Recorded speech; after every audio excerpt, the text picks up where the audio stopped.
یہ تو ہمارے ہاں ڈیپ اسٹیٹ کو کنسپریسی کے ساتھ جوڑا گیا ہے. میں یعنی یہ امریکہ میں اعلیٰ ترین اکیڈمیا کی سطح پہ ڈیپ اسٹیٹ کو کنسیڈر کیا جاتا ہے، اگرچہ کہ اس معنی میں نہیں کیا جاتا.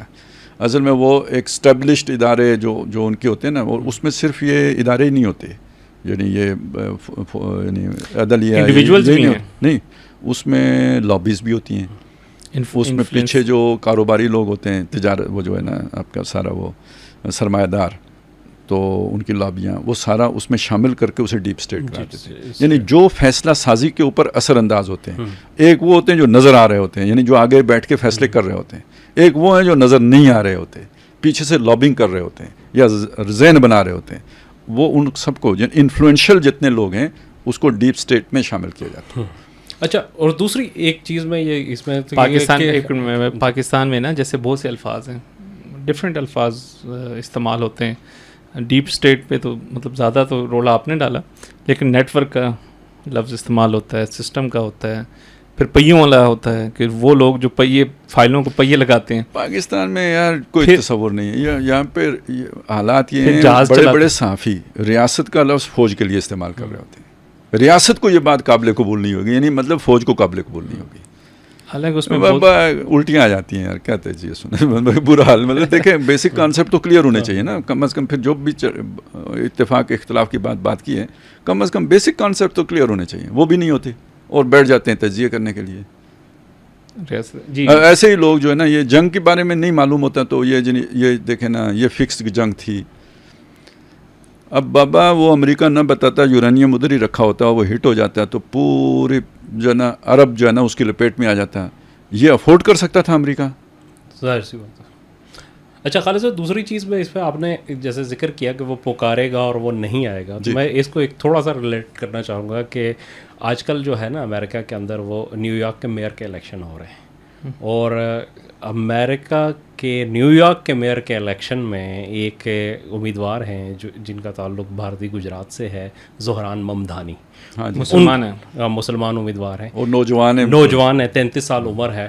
اچھا، ایک مسلمان، ایک جنوبی ایشیا کا، اور تیسرا جو ہے مسئلہ یہ ہے کہ وہ اسرائیل مخالف، اور وہ ڈٹ کے کمپین چلا رہا ہے. پرائمری الیکشن جیت چکا ہے، اب فائنل الیکشن جو ہے اسی مہینے میں ہونے جا رہے ہیں، اور جون کے اندر ہی 24 میرے خیال میں، سوری کوئی تاریخ مجھے ایگزیکٹلی یاد نہیں ہے، لیکن ابھی چند دنوں میں ہونے جا رہے ہیں، تو اس کے جیتنے کے چانسز ہیں. اچھا، مزے کی ایک میں اس میں یہ کر رہا ہوں کہ اس میں ایک ڈبیٹ تھی جس پہ سارے امیدوار جو تھے وہ ٹی وی پہ یہ ڈبیٹ چل رہی تھی، تو اس سے وہ پوچھ رہے تھے کہ آپ اسرائیل کا میئر کو کہہ رہے تھے کہ اس وقت دو چل رہے ہیں، ایک یوکرائن جنگ چل رہی ہے اور ایک اسرائیل کی جنگ چل رہی ہے، تو آپ جو ہے اگر میئر بن جاتے ہیں تو پہلا دورہ کس ملک کا کریں گے؟ تو ایک نے کہا کہ جی میں فوری طور پہ میئر بننے کا اوتھ لینے کے بعد فوری اسرائیل جاؤں گا. دوسرے نے کہا کہ میں 5 دفعہ اسرائیل جاؤں گا اور 6ٹھی دفعہ یوکرائن کے بارے میں سوچوں گا ساتھ میں. اور اسی طرح کرتے کرتے جب یہ زہران سے پوچھا گیا کہ آپ اسرائیل کون جائیں گے، تو اس نے کہا کہ اسرائیل کا مسئلہ جو ہے یہ فارن سروسز کا ہے اور وہ فیڈرل ایشو ہے، وہ اس کو جانیں گے. البتہ میں اگر میئر بن گیا یہاں پہ اور نیتن یاہو جو ہے نا آتا ہے، تو وہ ICC کا ڈیزگنیٹڈ جو ہے ایک مجرم ہے اور اس کو یہاں پہ گرفتار کرواؤں گا میں اسے. تو یہ امریکہ کی سیاست میں ایک بہت بڑی تبدیلی ہے، اور اگر مطلب یہ چیزیں آگے چل رہی ہیں، یہ مختلف جگہوں پہ یہ بات ہو رہی ہے کے جی، تو اس کو جو ہے نا وہ سام مخالف جو ہے نا وہ سلوگن کے نیچے نہ لے کے آنا ہی تبدیلی ہے کیونکہ وہ تو اینٹی سیمیٹک والا جو ہے نا بینر، اس میں وہ فوراً اس پہ ٹھپا لگ جاتا تھا. آپ نے یہودی کے خلاف بات کی نہیں اور یہ والی گالی آپ کو ملی نہیں.